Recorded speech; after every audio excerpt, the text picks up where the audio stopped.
Well, good evening, everyone. Here we are. It's 6 p.m.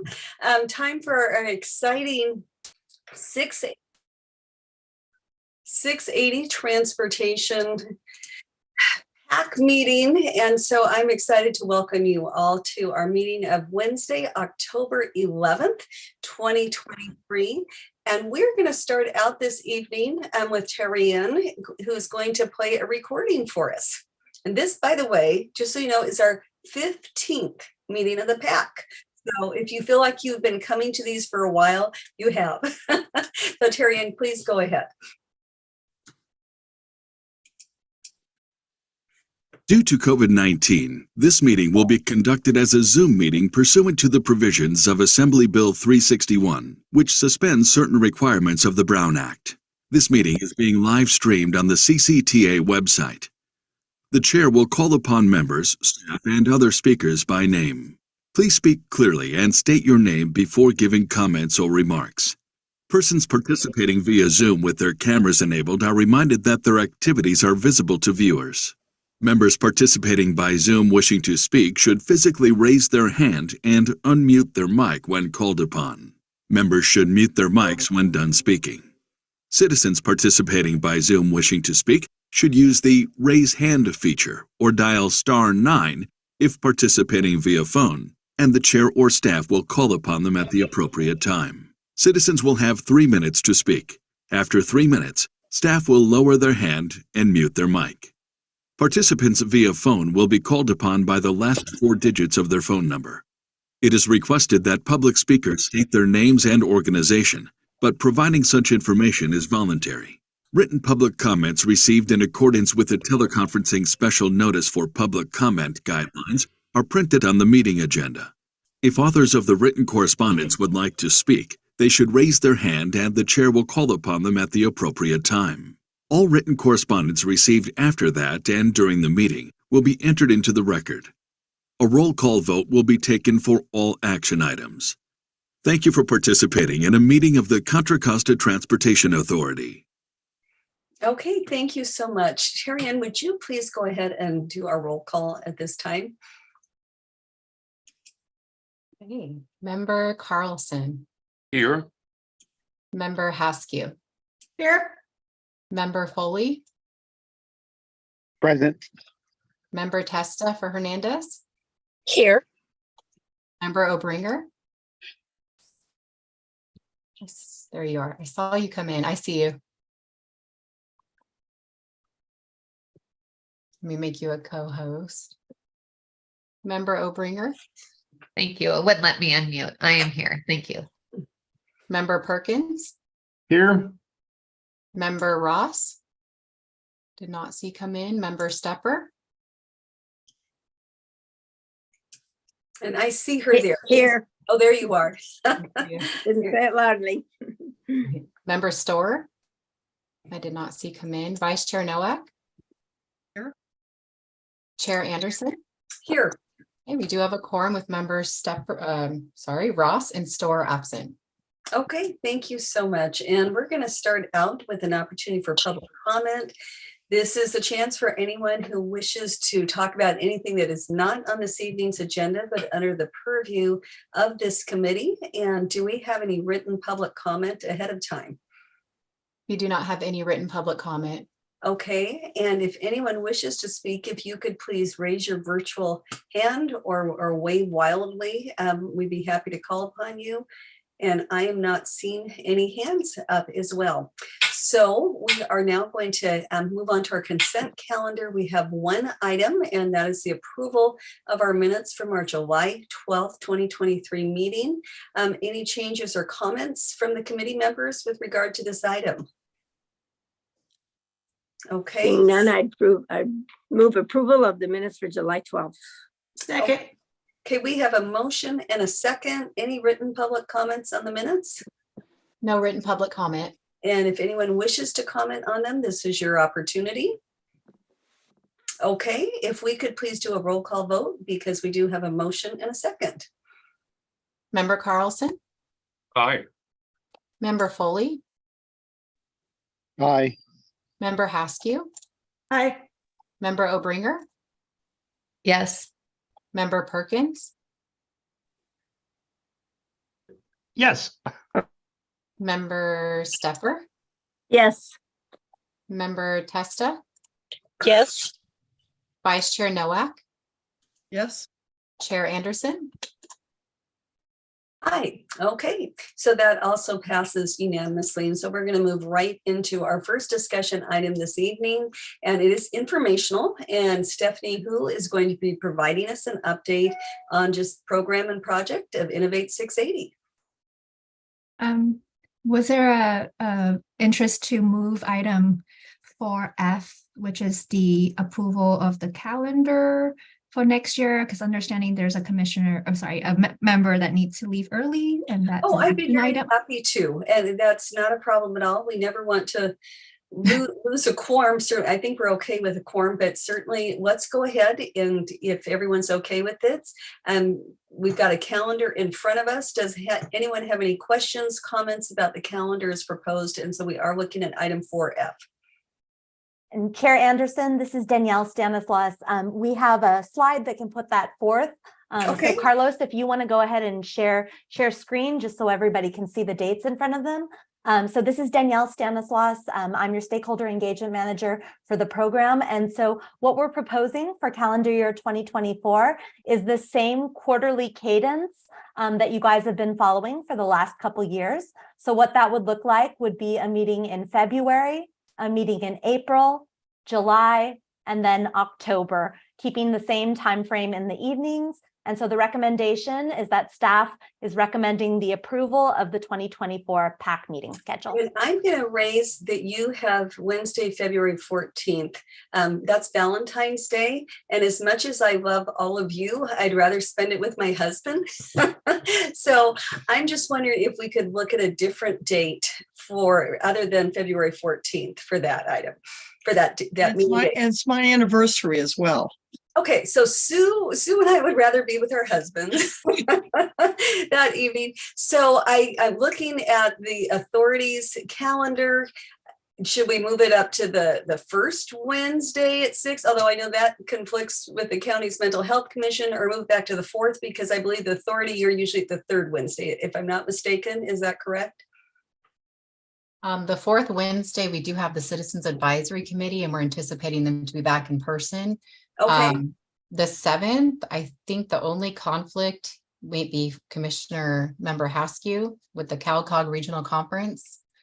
I don't know Okay. if anyone else has any other conflicts, I was but gonna the 7th say, is potential. not knowing whether it's Supervisor Carlson or myself or someone else, we do have a mental health commission, but it may not go that late. So I would vote, and Luella, if you're okay with us scheduling on the 7th, I think that's probably the more appropriate time, unless someone else has another suggestion or other night of the week.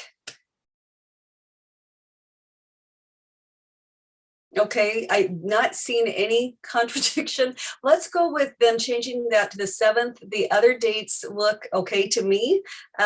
Do I have a motion to approve it as amended? So moved. Second. Okay, we've got a motion, we've got a second. Could we do a roll call vote, please? Can I just confirm the second? I heard two voices at once. Carlson. Carlson? Okay. Great, thank you. So Commissioner or Member Carlson, Yes. Member Foley, Aye. Member Haskew, Yes. Member Obringer, Yes. Member Perkins, Yes. Member Stepper, Yes. Member Testa, Yes. Vice Chair Nowak, Yes. Chair Anderson. Yes.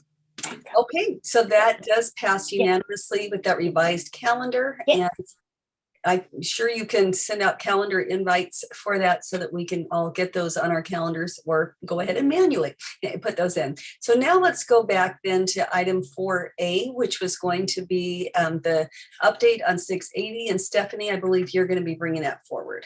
Yes, thank you, Chair Anderson. Carlos, could you pop back up the slide? Thank you. So just my usual update for the program. Next slide. This will be our program goals. very familiar at this point. Really, we're doing a program that is performance-based with a comprehensive corridor-wide approach to meet these goals on the slide, to improve safety, connectivity, efficiency, reliability of the 680 corridor, also preparing it for the future, providing accessible mobility options to encourage mode shift and improve air quality. Next slide. Should be the 6 projects that are under the program, which I will provide an update for each of them quickly. Next slide, please. For the Express Lane completion project, the team is working hard on the draft environmental document, which we're anticipating to release in March of next year. And related to that, we are working on a public outreach plan with our partners to support the release of the document, and more on the project later on in the next item. Agenda. For part-time transit lane, the key update here is that we've made progress on testing and training of the part-time transit lane operation at Momentum Station. This is funded by a TIRCP grant that we got last year. The working group had a first meeting in June, and the authority board is also anticipated to approve next week the release of an RFP to get a design consultant team on board for the testing and training effort. For mobility hubs, staff is continuing to work with Caltrans staff on relocation of the Bollinger Canyon mobility hub from the park and ride at the Bollinger Canyon interchange with 680 to what we think is a better spot at Bishop Ranch. We're also planning to release an RFP in the next couple of months to get a consultant team on board for the design work for the Bollinger hub, as well as the Martinez Amtrak hub that we got funding for through MTC earlier this year. Next slide. For the ADS project, we continue to collaborate with our stakeholders and partners on the 3 demonstration projects. They're working towards a demonstration deployment expected to be in the spring of next year. For MOD, the project team is working on agreements with Berkeley Path on the connection protection scope and working out details with various partners. The anticipated date for the pilot for the app is June 2024. There are 2 projects under the Advanced Technologies project. First is the Coordinated Adaptive Ramp Metering, or CARM. The team has made various submittals to Caltrans on technical studies, and they continue to address comments from FHWA on the system engineering management plan and the project concept of operations. They also continue to coordinate with Caltrans staff on contracting and scoping to integrate with their Caltrans ramp metering project that is happening in the same stretch project limits as the CARM project. For coordinated adaptive traffic signals, or CATS, a notable update is that the completion of the project concept of operations, which was completed end of September, and more to come on that project in the agenda later on. Next slide. I think that's the end of my update, and happy to take any questions. Okay, no, that's great. Do we have any questions by any members of the committee? We'll start there. I'm not seeing any members of the committee with their hands up. So anyone in the audience, our virtual audience, who wishes to make a comment, have a question? And I'm not seeing any. So finally, I'm Terry Ann, no written comments as well. Okay, so awesome. Then we are going to move right on to our next item, which is also informational, and it's also going to be presented by Stephanie. And this will be another update on the 680 Express Lane completion project. So Stephanie, you're up again. Thank you. Thanks, Chair. With me is also Garrett Kaya from HDR. He will be covering part of the presentation. Just wanted to introduce him to you all. I have provided this update earlier this year. I think it was January. So as we're gearing up for the release of the environmental document draft, we wanted to update the group here on what's been happening. So next slide, please. One more. So this shows the map of our project. This may be familiar to you at this point. Basically, the goal of the project is to reduce or close the express lane gap on northbound 680. Currently on northbound 680, the existing express lane shown in the green line are on the northbound direction ends in Navorna. So it's maybe hard to see, but it's the green line on the bottom of the page. The project proposes to construct a northbound express lane from Navorna to State Route 242, either closing or reducing the existing 7.5-mile gap in the managed lane system. And I'll go over that in a little bit. The project also will convert the existing northbound HOV lane that runs from 242 to the bridge toll plaza to an express lane. And that is shown in the dark blue line on the map. And the project is currently in the environmental clearance phase. Next slide. The purpose of the project is to reduce congestion and delay on northbound 680 during peak period, improve travel time reliability along the corridor, encourage the use of high occupancy vehicle lanes in transit, optimizing the use of existing capacity of HOV lanes, and providing efficient travel options for all vehicles, both carpool and non-carpool. Next slide. The project addresses the need for congestion relief, where delays can happen or reach up to 30 minutes during the peak of the peak when one is traveling from one end of the county to another. The project also addresses the gap that we currently have in the express lane system. And lastly, the project addresses operational deficiencies along the corridor, in particular, the weaving issues at the area around Lawrence and Treat Boulevard, which regularly causes backup to the State Route 24 interchange. Next slide. And one more. So before going to the each of the project alternatives, I'll go over some key proposed design elements. Each of the alternatives that we will be looking at in a moment will have a combination of these design elements. So the first one is realignment of southbound 680 at the 680-24 interchange to make space for the express lane. As you know, in the vicinity of Ignacio Valley Road, there is an existing BART structure that goes over 680, and the columns are in the 680 roadway. The structure and the columns create a challenge to fit a continuous northbound express lane through that area, and realignment of southbound 680, basically pushing that roadway to the west, will be a solution to the challenge of physically fitting in an express lane in the northbound direction. Another design element is the braided ramps that are being proposed in the area between Lawrence Way on-ramp and Treat Boulevard off-ramp. The braided ramps essentially separates the on-ramp and off-ramp vehicle movements, with Lawrence Way on-ramp going under the new exit for Treat Boulevard, which will greatly reduce the weaving conflict in that area. Some of the alternatives we'll be looking at in a moment physically add an express lane through widening or restriping, and that's shown as lane addition on this slide.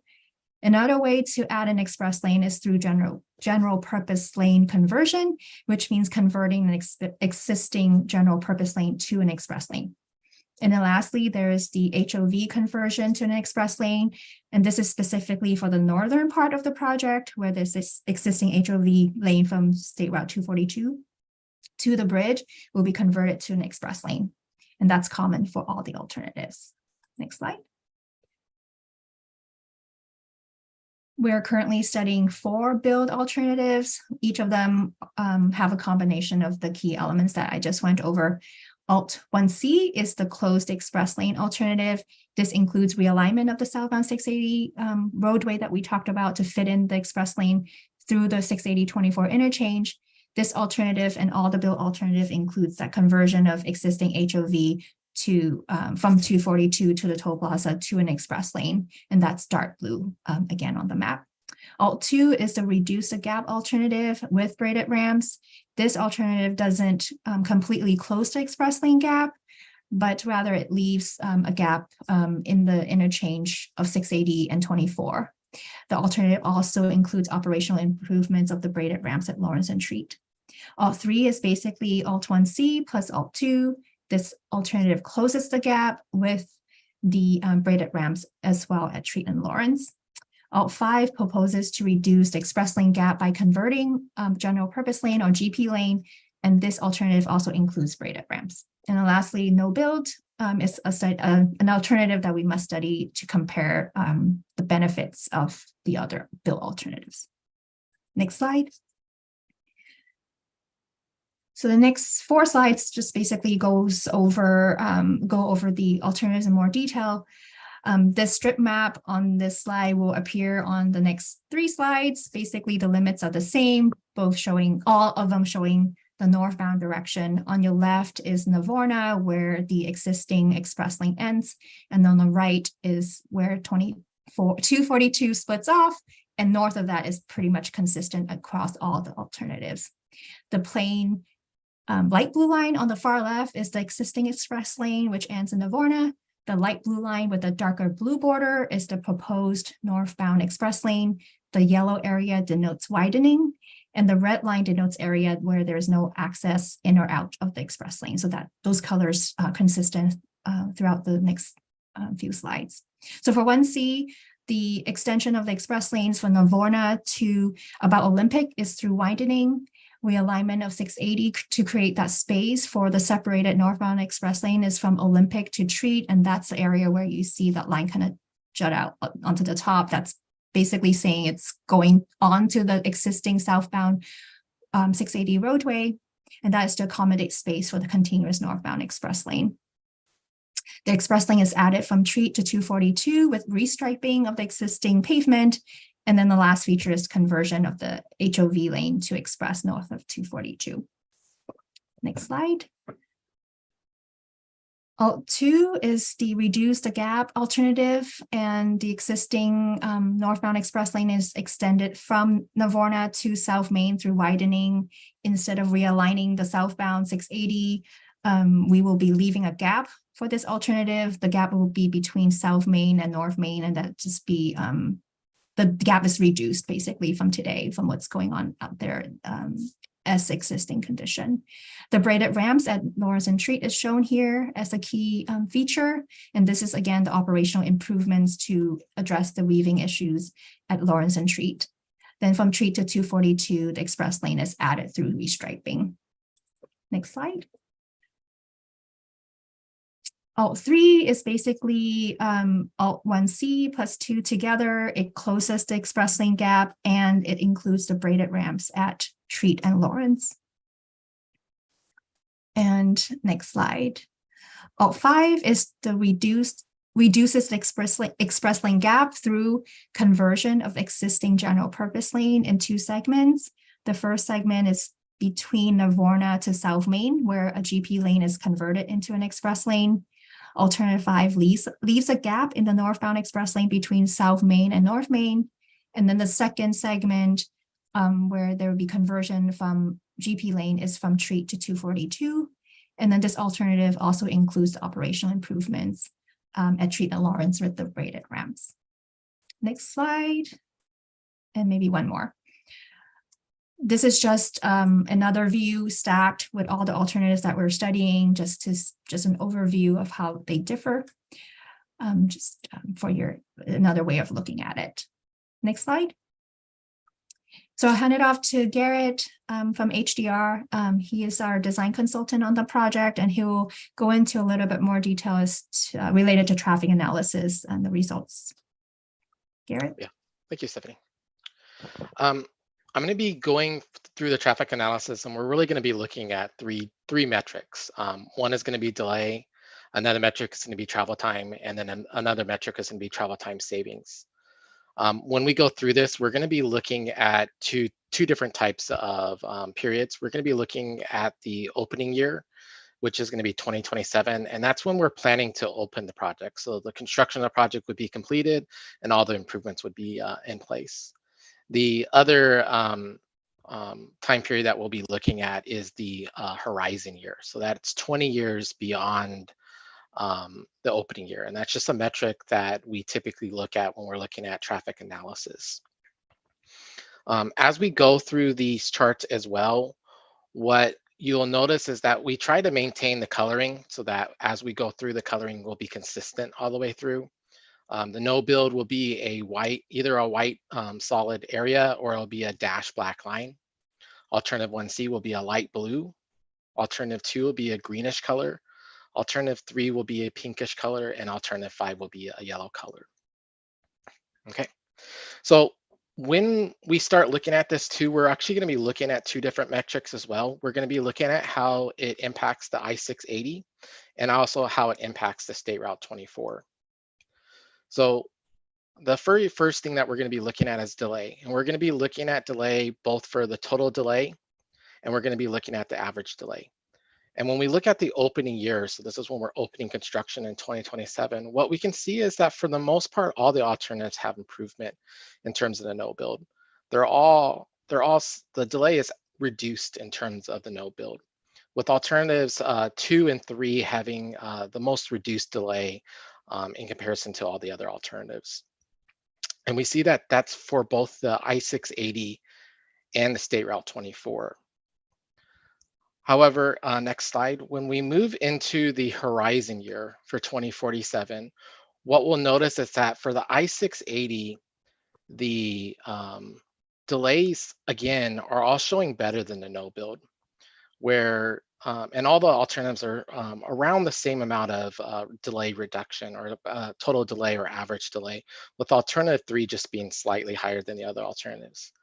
The bigger thing that we do start to see, though, is on State Route 24, for alternatives 1, 3, and 5, we start to see delays on State Route 24 bigger, larger, where they're increasing over the no build. Where only alternative that actually is having a delay that is reduced in terms of the no build is State Route 24. And this is for a couple different reasons. Alternatives 1, 3, and 5, they all introduce a new weave into and out of the express lanes, while alternative 2 kind of just opens up the express lane. So there's no weave at that location. The braided ramps also provide a benefit that at this location as well. That's why you're seeing alternative 2 kind of having this reduced delay versus the other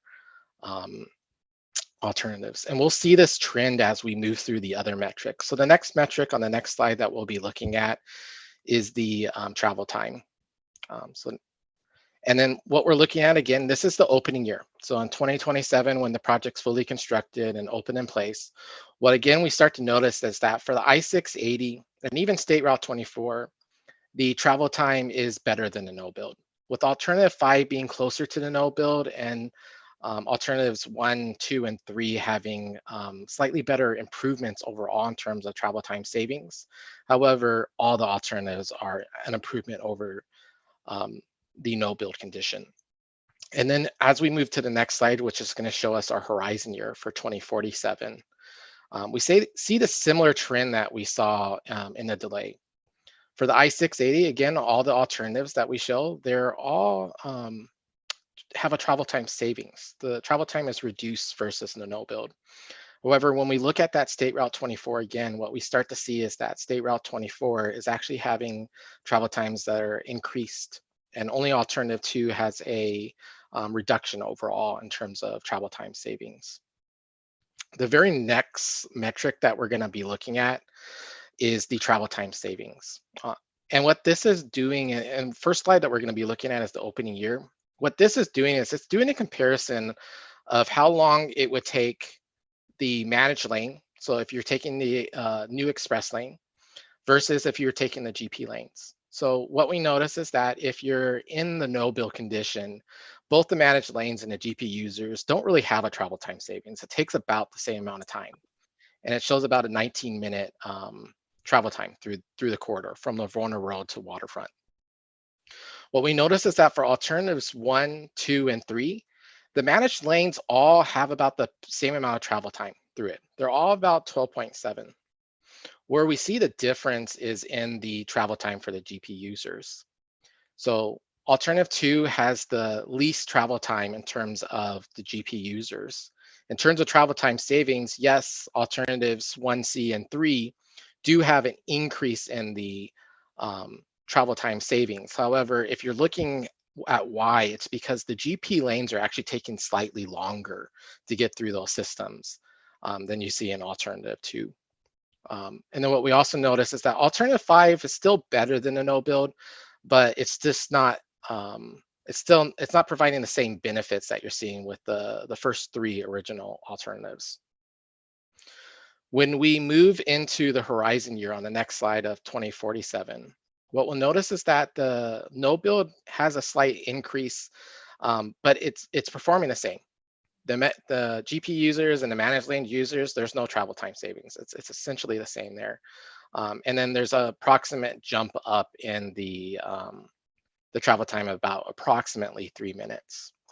What we'll also notice is that for alternatives 1C and 3, the travel time for the managed lane is almost consistent with the opening year. So they're not really increasing. But the travel time saving is increasing. And what that kind of tells us is that, and you can kind of see too, is that the GP travel time is actually increasing as we get into that 20-year horizon year. And that's why the travel time savings is much larger in this area. What we noticed for both alternative 2 and alternative 5 is that for both the managed lanes and the GPs, they're both increasing by approximately 2 minutes. So the travel time saving is consistently about 2 minutes for both the opening year and the horizon year. And that's because both the express lanes and the GP lanes are having the same slight increase, about 2 minutes.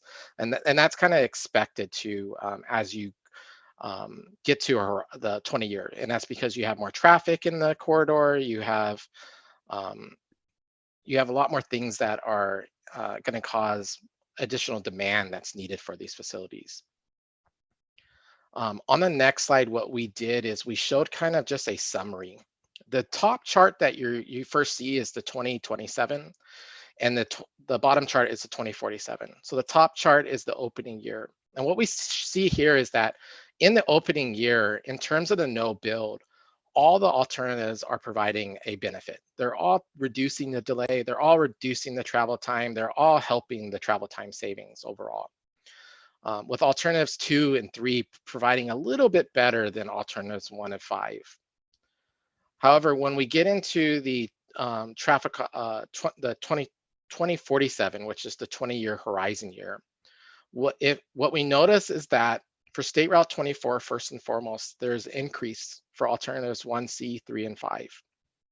When we look at just the I-680 though, and if we don't look at the red, what we'll notice is that 1C improves. It actually, where it was slightly reducing, now it's actually reducing it more.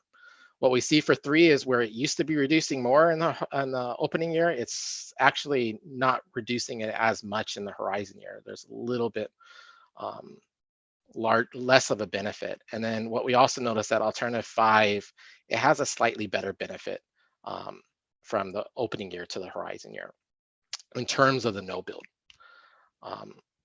So that's kind of a quick summary of the traffic operations.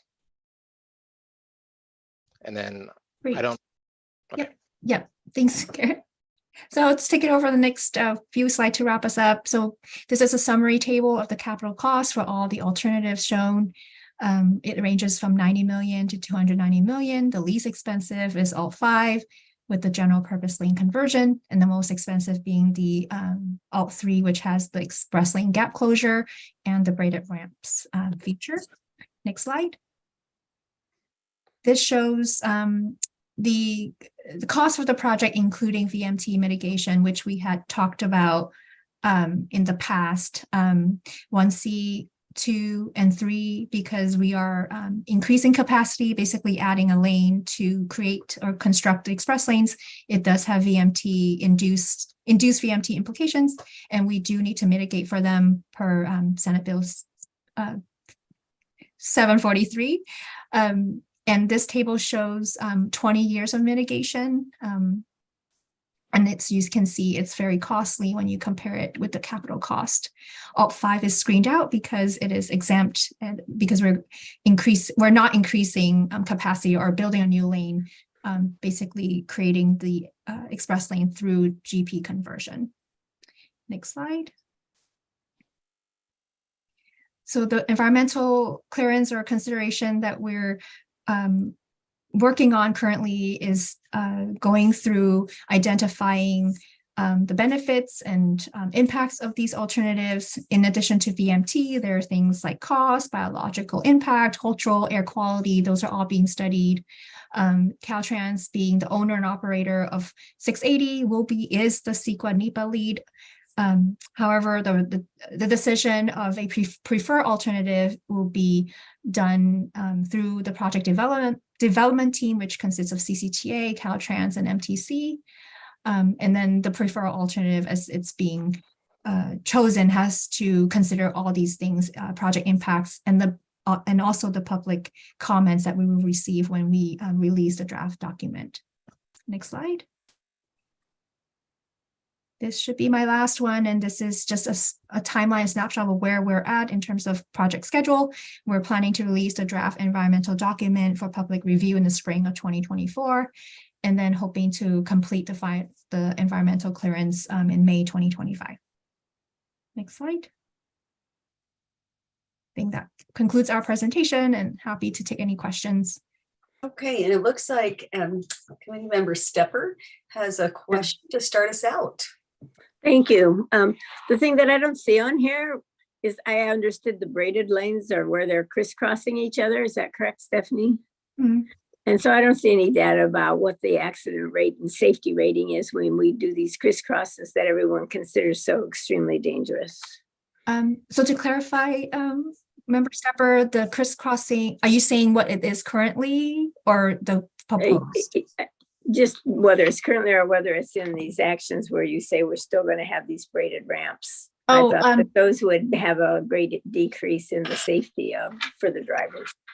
The proposed braided ramps will actually make it safer because we're separating those two movements. So the two ramps are not crossing. Oh, so they don't cross there. They don't cross anymore because we're correct. Like I think we had Okay. a simulation last time where they are separated, so therefore no longer weaving and And when we do have them crisscrossing like we do at Tree, right?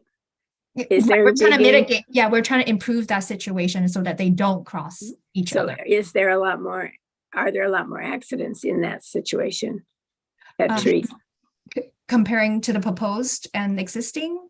No, just compared to other intersections. Do we have more Oh, you're saying, accidents do they, there? I don't have the traffic data, Garrett. I mean, on hand, but I assume it is, go ahead, sorry. I just wondered how dramatic that is, whether it's this project or future projects, because I have always considered those to be quite dangerous. So Well, the braided, dangerous in sense it's just harder for the drivers. so what the merge. braided ramps essentially does is you're taking the off ramp and you make it exit before the on ramp. And then you take the on ramp and what you're doing is it bridges under the off ramp. So those two traffic movements actually there's no longer, they don't occur with each They other don't. anymore. Okay. Yeah, so in the existing condition, when people get on the on-ramp, they have to get on the on-ramp and then they have to switch over lanes to get onto the freeway. And people that are trying to get off the freeway in that same area are trying to get from the freeway and they have to weave over to the off-ramp. So there's that weave component. So we essentially, what we do is we separate them, we put them on two different structures essentially, Sure. so that there's no longer, they're no longer having that weave and there's no longer a conflict happening at that location. So from a safety perspective, it will provide better safety. It'll actually provide better traffic operations as well. I just thought that information would be something that would convince the public of a great advantage of the project. But I understand now you're telling me they're at different elevations, but I still think you've described a difference and something that's going to be a big benefit to the public. So thank you. Thank you. Thank you. Okay, thank you, Karen. Sue, you've got your hand up. Yeah, I think, correct me if I'm wrong, we've seen a lot of this before in similar setups. And also with schematics of the actual driving on the roads, which I thought was actually pretty beneficial to understand some of this. Because looking at those schematics, I have to tell you, it's hard. I'm harping back to the earlier schematics and videos so to remember this stuff. Yeah. And I think what's different in this go around is really the 2047 information, because I think what we had only before was sort of immediate information. Because if I recall the discussion, there was sort of a discussion on cost benefit analysis that there wasn't significant time savings to warrant the massive dollar increases and the massive dollar cost in some of the alternatives. And now we have some 2047 information. And so my question really is on the 2047, this impact on 24, are we assuming a significant amount of increased traffic coming north on 680 and then going west on 24 that's causing this? I'm trying to understand why that would be so different in 2047 versus 2027. If the traffic patterns are the same, there's got to be some volume changes there that we're assuming. Yeah, so the forecasting model will actually go in for both the opening year and the horizon year. And what it does is it predicts, or it goes in there and predicts how much additional traffic will be using the I-680 and will be using the State Route 24. So that additional traffic, the levels of the traffic in the opening year are not at a level that actually causes a degradation on the State Route 24. But as more and more traffic are going through this corridor in that 20-year period, that weave starts the weave that we have from the express lanes in and out of the express lanes actually starts to have an impact to State Route 24. And that's why we don't really see that on alternative 2, is because you're opening an express lane. And it's like if you're driving down a freeway and an HOV opens up, right? There's no weave there. It's just people jumping into that new express lane, right? But let's just say you were driving down a corridor and you had an HOV that finally opened up. There's a lot of weave movement that happens there. And because that's so close to the 24 on-ramp, and the 24 is also trying to weave to get into the off ramps to Walnut Creek, such as Monument and Treat and Lawrence and those other ones. The compounding of those weaves congest it to a point where it actually has a slight detriment to State Route 24. Yeah, just to refresh your memory, like alt 2, there's a gap there. Garrett's saying there's no weaving because alt 2 remains a gap where 24 merges onto 680. We don't close that gap. So in the future, not closing the gap actually has benefits because it eliminates that weaving movements. If the express lane was closed and the gap was closed, that makes sense. And that's why when you're looking at the travel time savings, the express lanes for alts 1 and 3, that they don't show an impact because it's the weave that's occurring on the GP lanes that is causing the issue. And that's why you see an increased travel time in the GP lanes for alts 1 and 3. Okay, Sue, that answered your question? Well, not exactly. I'm gonna have to go through this in more detail later because we just spent so much time earlier on this, and sort of the direction we're heading now is different from based on 2047 information. And for me, it's really important to understand that 2047 because the direction we were thinking was more driven off the 2027 numbers, which would lead you to potentially a different direction than 2047 numbers. So I'm going to have to look at it more carefully. Yeah, and Commissioner Nowak, we're actually planning to visit Transpac and SWAT as preparation to release a document. So maybe some of those more detailed questions we can take care of them then too. So I'll see this a couple more times. Yes, unfortunately, take your pick, but you'll see this again because of your involvement at Transpac. But Sue, to that point, if there are things you want them to be a little more thorough in the presentation, I think that's going to be important. I know for me, when you bring it to SWAT, I think I'm going to want to understand a little bit more for the 47, the model on commuting that you're utilizing. Yeah. Because again, we're still in flux with regard to work from home, how many people are commuting to the city, San Francisco. You know, right now, the office space rental is so down, similarly in Oakland. So I think I would love when you bring it to SWAT, and we're going to dig a little deeper on this, give us a little bit more what you were relying upon for that model. I'm assuming we're not relying on pre-pandemic numbers, but something definitely post-pandemic, which is going to be speculative by nature. So. Yeah. And just understanding the demand numbers, the numbers of vehicles traveled and where they're going, because I think that for me is going to be really important to understand the difference, because it is a pretty sizable difference in cost Mhm. amongst the alternatives. And I think it's really important that we weigh the cost to what we're doing to what we think the benefit really is. So that for me is super important. Thanks. Okay, Luella. And my question is just a little further on after Sue's question, which is, and does any of this be impacted by the development at the weapon station? Is that where does the new traffic come? Is it just growth in people traveling, or is it because we have a big development going in the meantime? Typically, it is growth.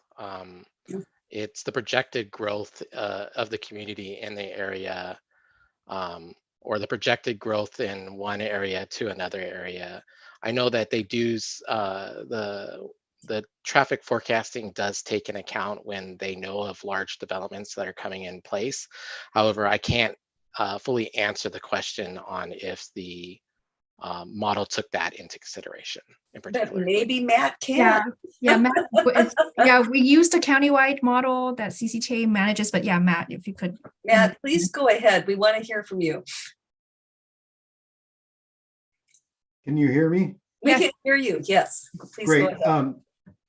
My camera isn't working for some reason. Let me see if I can switch this. But yes, so we assume the current the current specific plan and EIR for the Concord Naval Weapons Station development, which is around 12,000 homes. So our model will be updated as soon as they complete the next round of EIR work. But currently we do have kind of that full build out that you're probably aware of. That's around 12,000 housing units and several thousand jobs.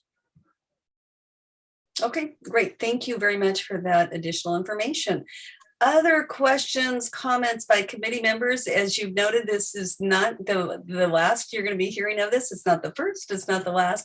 We're going to be looking at this more and more importantly. Obviously, the authority is going to have that opportunity to weigh in and make an ultimate decision. We're sort of the advisory, trying to flesh out some of these issues.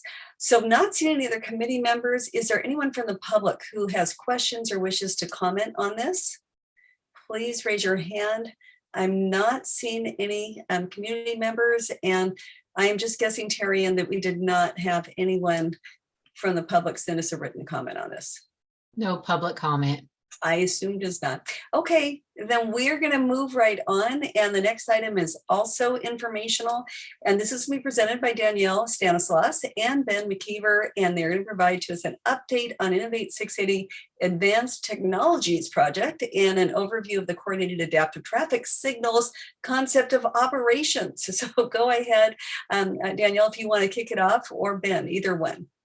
Thanks so much, Chair Anderson. This is Danielle Stanislaus, and I'm going to put on my hat as a part of the systems management team and cover the first portion of this presentation before handing it over to Ben. So just some quick context setting, as Chair Anderson said, and Stephanie mentioned this earlier, the Coordinated Adaptive Traffic Signals, we love our acronyms, so we're going to go with CATS, is one of the sub-projects under the Advanced Technologies Project. And so you all have heard more recently in meetings this past April, as well as last October, about the companion piece for the freeway facility, the Coordinated Adaptive Ramp Metering. So today we're going to be talking about the Coordinated Adaptive Traffic Signals.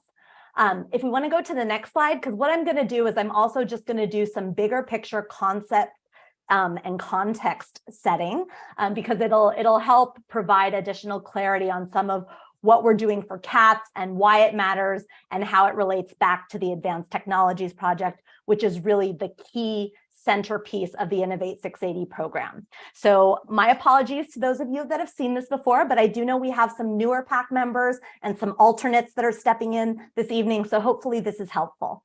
So when we talk about Innovate 680, we know that it's holistic, it's corridor wide. We don't just mean the freeway facilities, we mean the key parallel and perpendicular arterials that also carry a lot of trunk line transit. And we're really focused on creating that seamless traveler experience for all of our users. The Advanced Technologies Project, as I said, is really at the core of Innovate 680. And Innovate 680 in and of itself is really technology based, as we'll get into in some subsequent slides. Let's go to the next slide, please.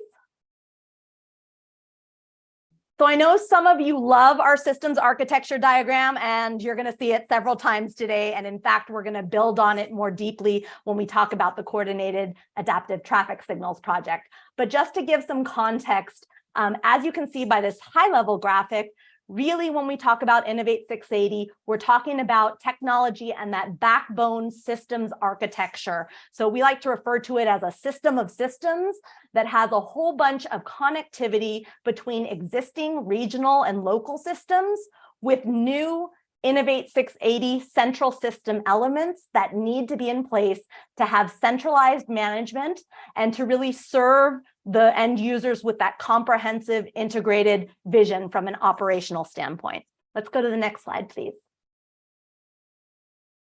So these are all the projects that Stephanie went through during her program and project update. I'm going to draw your eye to project 3 on the top center, the Advanced Technologies project. And as I said, it is really at the core of all of these projects. And in a moment, we'll see that visually when we look at the actual program systems architecture. But tools like ramp metering, coordinated traffic signals, all of those pieces really help to facilitate that advanced technology integration. And you can even see from the visual that all of the different system elements, the different assets, whether they're transit, whether they are on the roadway, whether they're shuttles, these all have a technology component. And that's important to think about when we talk about CATS. Let's go to the next slide, please. All right, so some key terminology that we're going to be using today and some key things to keep in mind when we're talking about what CATS needs to do is we have a central decision support system that's at the center of the Innovate 680 Advanced Technologies project.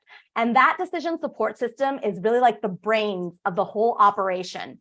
It is proactive, it's responsive, and it's supported by real-time data to provide for that centralized, automated decision-making. It's going to take all of the various independent systems and combine them utilizing advanced algorithms that can help facilitate that automated control and real-time active traffic management. Let's go to the next slide.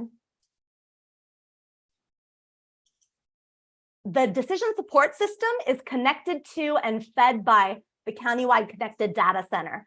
This is huge. As we know in transportation today, many of these systems are collecting data, archiving data, and we need to share data across subsystems. For CATS, this means sharing data from your local traffic operations and transportation management centers back through to the decision support system that's going to serve as the central brains of the Innovate 680 system. This is really important because this data is what's going to be shared with all the partner information. And again, it really enables the decision support system to do what it's intended. Let's go to the next slide, please. Also, along with that data becomes the importance of ongoing active system performance monitoring.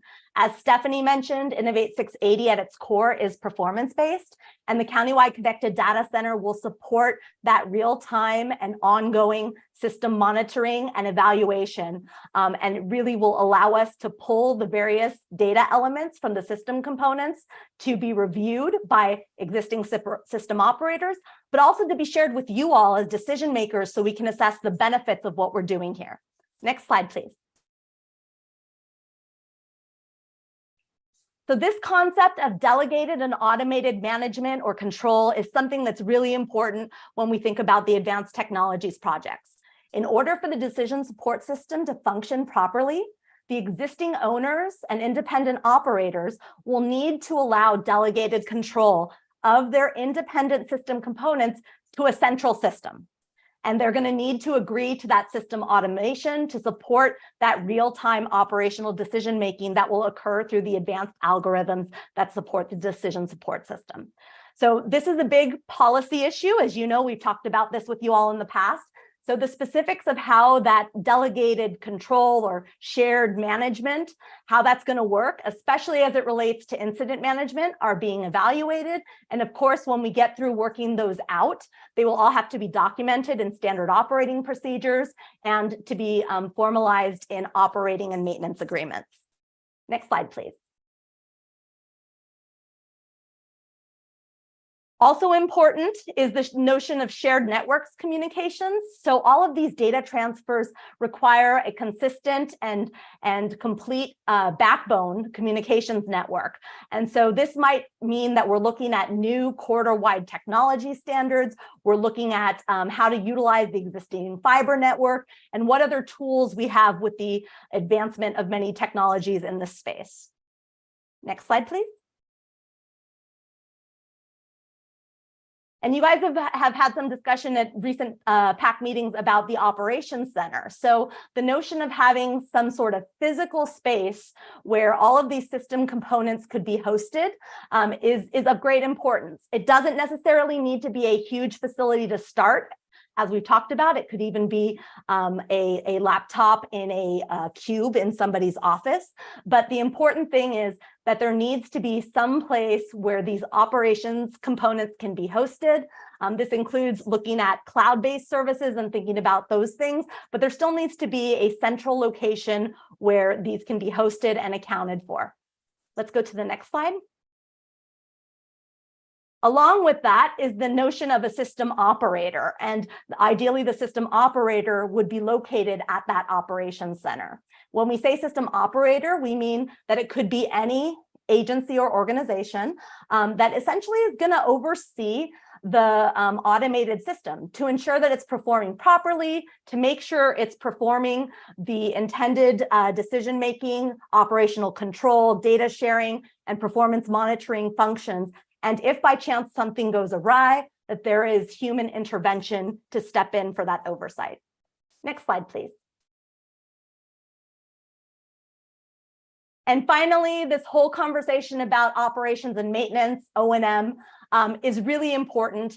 And the roles that each agency plays are likely to evolve over time. As we think about who is currently owning, operating, maintaining, and what that shift might need to be in this realm of automated management, delegated and shared control, that whole thing needs to be considered. And that's going to require a lot of ongoing coordination and collaboration with you all. And we understand that as we embark upon talking about the Coordinated Adaptive Traffic Signals project. Next slide, please. And so this is my last slide before I hand it over to Ben, but this is our lovely program systems architecture, our system of systems. Many of you have seen this before. The advanced technology system is encompassed in the orange box on the screen. As you can see, the two black boxes are those central brains of the advanced technology system, the countywide connected data center and the decision support system. Towards the bottom of the orange square in red, you can see the managed freeways component, which we've talked about with you before, that supports CORM. But today we're going to drill in and even do a deeper zoom into this program systems architecture on the box that's shown in purple, shown as CATS. And so with that, I will go ahead and hand it over to Ben McKeever to go into some more detail on what the CATS ConOps consisted of. So Ben? Okay, next slide, please. All right, good evening, everybody. Again, my name is Ben McKeever. Thank you, Danielle, for handing it off to me. I'm the project manager for CATS, and I'll give you an update on the CATS concept of operations project and where we're at right now. Just to reiterate, CATS serves as the primary arterial management system for Innovate 680, whereas many of the other Innovate 680 program elements, things like CARM and the Express Lane Extension Project, they focus on the freeway system. CATS really is an arterial management system. So this is where the local agencies come in and their traffic signal systems. And that's the focus of CATS. It serves as the key linkage between the state and local traffic signal systems and Innovate 680 advanced technologies components, things like DSS and CCD that Danielle just talked about. And the vision really for CATS is to essentially work in support and coordination with the existing traffic signal systems that are already being operated by the jurisdictions, and add additional functionality and provide data communications, data connectivity between all of them, and essentially operate across jurisdictions in a traffic adaptive mode based on real-time traffic demand on specific corridors. So that's another key element of CATS. Is what we've done is we've identified 16 different corridors that either are parallel to or important corridors to the I-680 corridor. And really that's where we're going to focus the CATS operations. Some of the features and capabilities of CATS, it's going to, as I said, provide connectivity and data sharing between the partner agency traffic signal systems and operation centers. It provides connectivity to the ITS elements, things like coordinated signal timing, adaptive signal control, signal priority systems for transit and ped bike, and even arterial messaging systems. CATS also supports different modal priorities for the different agencies, things like transit signal priority, so that there's some consistency between all the jurisdictions having needs for transit signal priority, so that the agencies, the transit agencies operating can have some consistency with TSP on the corridors that need it. CATS also supports shared control and management, which Danielle also just talked about as a key aspect of Innovate 680. And it also supports multi-jurisdictional coordination of the arterial ITS elements. So really that's a key there, providing that multi-jurisdictional coordination between different jurisdictions on the arterials and improve signal timing. And finally, CATS provides connectivity to the freeway system components, things such as CARM that you heard about. So it's coordinating with traffic coming off the freeway, and also providing arterial to the freeway operating system as well, so that both the freeway and the arterials can work in a good coordinated manner. Next slide, please. So to provide an update on the project, we just completed the concept of operations report. It just concluded last month. The objectives of that project were to provide a collaborative framework for advancing future arterial corridor specific projects. So really this was the first foray into CATS. We wanted to provide a good baseline and starting point for future tasks they'll carry this forward. We did basically establish a good inventory of the corridor attributes and assets. So I mentioned we identified 16 CATS corridors. We also identified all of the traffic signals and communications and ITS assets on those corridors. So we have a good corridor asset database. In addition to that, we've provided some groupings of these different corridors. We've started to prioritize or assign different a prioritization scheme for how to bring these different corridors into the CATS system in a phased manner. Obviously, we're not going to be able to turn on 16 corridors on day one. So there's going to have to be some phasing, and we've established some criteria for how to do that. Things such as how does it align with some of the freeway things like CARM and the phasing there. And obviously we want to kind of optimize how CATS corridors are feeding into the CARM ramp meters in a coordinated way. So that's a consideration. We're looking at the different jurisdictions and their signal systems for each of these CATS corridors and what are the capabilities and gaps. So are they modern traffic signal controllers with communications? Are they older systems that aren't connected? Those will be considerations as to when different CATS corridors get brought into the system. We're going to consider different modal priorities, things like transit, bike, ped, and access and equity. These will be considerations as far as which corridors should be given priority. There's been recent grant awards and agencies' enthusiasm that'll need to be considered. And of course, how do these things support other 680, Innovate 680 initiatives? Things like mobility hubs, the automated driving systems. We'll have to look at the corridors that feed the mobility hubs and ADS sites as well. They may need to be considered for high priority. And then the final piece of this is the high-level systems architecture and requirements. And I'll talk a little bit about some of the requirements and needs for CATS. And then Danielle's going to also present sort of a deeper dive into the architecture and what's required to support the CAT system. And the final note here, this is just the first edition of the ConOps. As I said, we completed it in the end of September. We've received review and comment from all the stakeholders, over 175 comments that we've incorporated into the final version, but this won't be the last. It'll be a living document, and at some point in the future, it'll need to be updated. Next slide, please. So this is just a little process. I mentioned we got a lot of good input from the various partner agencies as part of this project. We met one-on-one and with each of these agencies listed here, the 9 different agencies, Caltrans and County Connection Transit Agency were part of this as well. And then the 7 cities and towns you see above held one-on-one meetings. Each of these agencies provided good comments, written comments and feedback on our draft report. And we've addressed all of their comments and responded to them. And the purpose of the meetings was to really dive in deep on the arterial assets, the traffic signals, the communications, the TMCs, to make sure we had a good handle on where we're starting today as a baseline.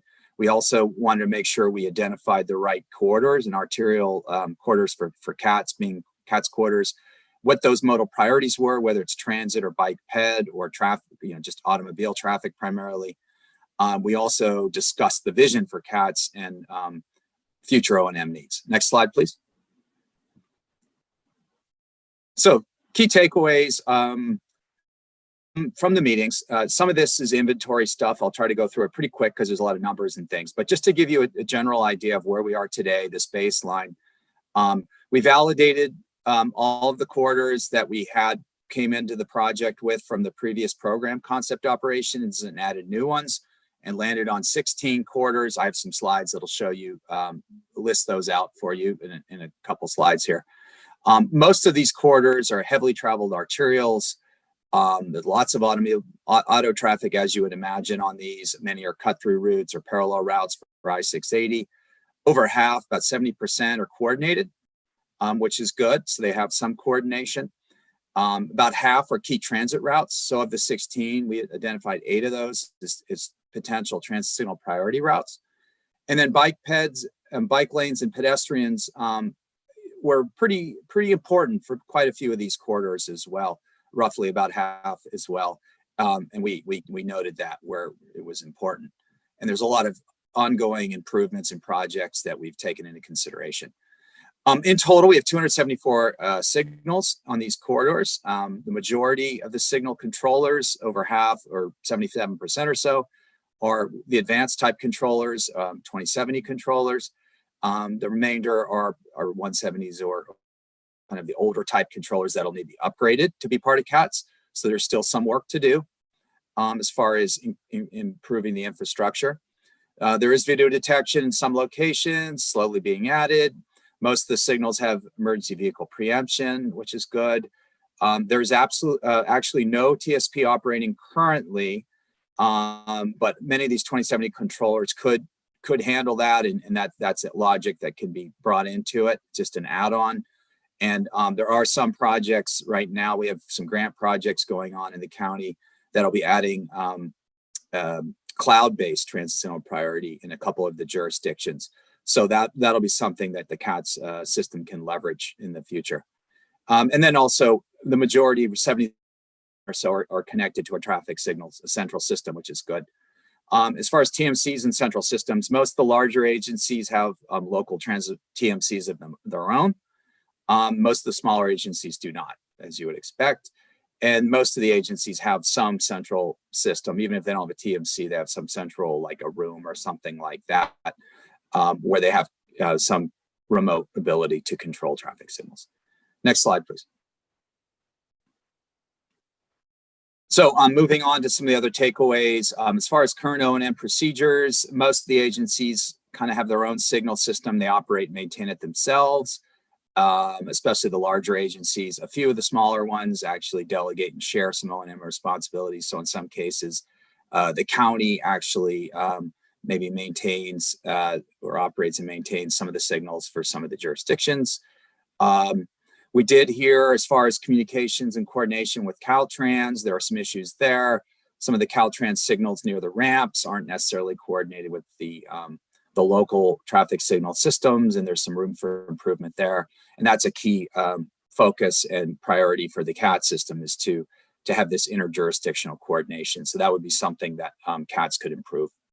As far as future connectivity and county level operations, from talking to the agencies, most of them are supportive of a central county level TMC.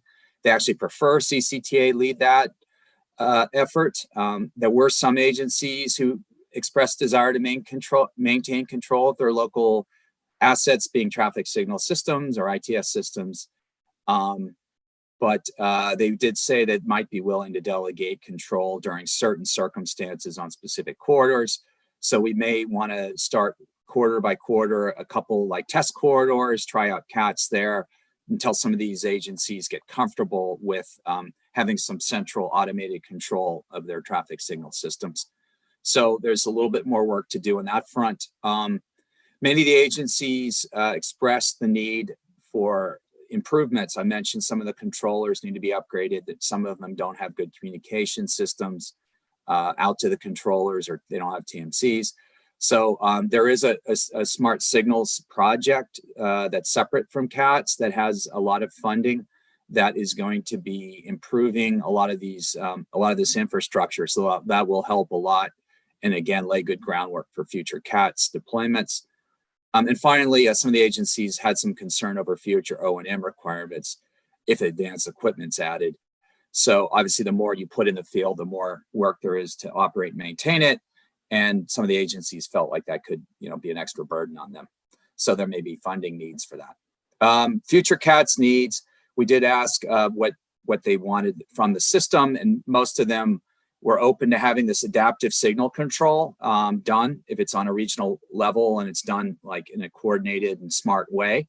But they did want the ability to possibly disable it if there's certain conditions, like a really bad incident on the freeway or an emergency or an evacuation situation where they needed to take over control and run flush plans or incident response timing plans on their corridors. So we need to be flexible, I guess, as we roll out CATS. And that's something we've considered. They all are willing to share traffic data as long as there's no PII in it, so that the data sharing is not an issue. Most thought that was a good idea. Many or some agencies expressed concern about different vendors and interoperability. That's more of a technical issue. It's always going to be an issue when you have a large traffic signal system that's trying to bring in different existing legacy systems. So that's something we'll have to consider. And then TSP, transitional priority, it was desirable. Many felt like it was a good idea and it should be expanded upon, but it needs to be done in a coordinated way with the transit operators on board. Next slide, please. So I did promise I would show the slide with the 16 corridors. I'm not going to read through all of these, but starting at El Costa, as you can see on down, they're alphabetical. On the map, the blue lines are the CATS corridors. These are arterials. You can see many of them are parallel to 680, and many of them kind of branch out from 680 and connect to some of the regional destinations, mobility hubs, ADS, hospitals, things like that. The automated driving system sites, things of that nature, in some of the major, destinations. You'll see that in jurisdictions, most of these are multi-jurisdictional. A few are just like in Santa Ramon, Concord, Walnut Creek only, but the majority of them are actually interjurisdictional. They touch Caltrans, they touch maybe the county, they may touch, things like San Ramon, Danville, et cetera. So these are the CATS corridors that we agreed upon. And the next slide, please, we'll show you. Here are the transit priority corridors. So these are what we consider TSP, future TSP corridors in purple. So it's about half, and these are the ones that our stakeholders and County Connections said have the highest transit usage and should be considered for TSP. So we prioritize these corridors for that. Next slide, please. And I have, I think, just one or two more, a couple more slides here. This is the operational needs by system. So we did get into requirements, and we started by looking at needs. It's kind of a higher level thing than requirements. I won't get into the requirements, but at the needs level, Really what we did was we thought about, with a traffic signal system, what are the main needs from basic on down to more advanced type things that a traffic signal controller can do. And then we have two columns. We have the agency systems. That's what's existing today that they already have, or what they want to have as far as their own system. And then CATS is basically an add-on to that, provides connectivity between all the different systems to some central DSS, but it also provides additional functionality. So with things like basic signal operation coordination, that's already being done at the local level. With the agency system can handle that. So that's not really a focus of CATS. But as we start getting into things like interjurisdictional coordination, adaptive signal control, those become essential CATS features. They maybe aren't being done by the local, although some locals may want to do that as well on their own. CATS really kind of picks up and adds that additional functionality. All the way down to EVP and TSP, data sharing, connectivity. These are just essential CATS features. And on down to the bottom, VDI communications, which is connected vehicle type things. We consider that more of a future feature, but something to keep an eye on. So we call that desired, not necessarily essential at this point, but many of the agencies thought that at some point in the future that could be an important feature for CATS and traffic signals as well. Next slide. So last slide here. I won't go through these in detail, but we did have 6 different operational scenarios. And the purpose here, this was the second to last chapter in the concept to operations report. We wanted to show some scenarios and give step-by-step kind of through a situation that could happen kind of like with a traveler going to work or whatever, and demonstrate different CATS features. So like the first one, commuting to work via bike and bus. Person essentially bikes to a bus stop and loads their bike onto the bus, gets off at a bus stop, and then bikes in a bike lane the remainder of the way to work. And in this case, we were able to show bike pedestrian, bike priority and bike detection as being provided by CATS on one of the heavy bike corridors, essentially. And then 1F was a failure of that, where the bus didn't have room for the bike. So the person had to leave their bike, park it, and lock it up, and actually go to work without the bike, and then find a connection, a different bus at their connection point to get them all the way to work. And in this case, they were able to get pedestrian priority and detection from CATS, cross the street, catch a new bus at a new bus stop, and also get transit signal priority along the bus route to get to work on time. So that's one example. The second one there, 2 and 2F, was more of a long commute that used 680 in a couple of the different CATS corridors. And then the 2F situation, there was a big accident on 680, and it required the driver driving to work to get rerouted and take a different route. And in this case, the accident was so bad that the traffic was spilling onto the arterials. So one of the local jurisdictions turns off CATS, because this is one of the things we heard in the meeting. They want to have that ability in extreme cases to be able to switch off CATS. And they turned on an incident response timing plan that they have, which will flush out all the traffic on that corridor because it had gotten so bad. So we had a scenario for that. And then the final scenario, 3 and 3F, we actually looked at a shared and autonomous vehicle that is servicing the county hospital in Martinez. An elderly person takes it to get to the hospital. And then the 3F scenario, there's an incident and there's connected vehicle V2X communications that talks to the SAV and reroutes it on a different arterial to get to the hospital. So these are the different scenarios. I didn't want to belabor them, but just to give you an idea, the report lays all these out in more detail. And we think it's a good start, and we're really excited about moving on to the next phases of CATS. And I'm going to hand it over to Danielle to talk about the architecture again. Danielle? Thanks, Ben. And I've just got a couple more slides, and then we're going to close this out. So if we want to go to the next slide, you guys saw this earlier, so I'm going to just click you ahead because we're trying to build upon this and zoom in. Let's do one more click, please, Carlos. So what you start to see, if you focus your attention towards the bottom right where CATS is, from a systems architecture standpoint, you can start to see the different subsystems that are required under CATS. And what you also can start to see is the addition of those yellow boxes, which per the legend, the yellow boxes indicate existing systems, and the yellow lines indicate existing connections. However, the blue boxes indicate proposed systems, future connections, and future capabilities. So again, at a high level, we're going to start to show what this means from a systems perspective. And let's do one more click, please, Carlos. So when you start to really zoom in, you start to see the different subsystem elements that Ben was alluding to through all those different operational scenarios.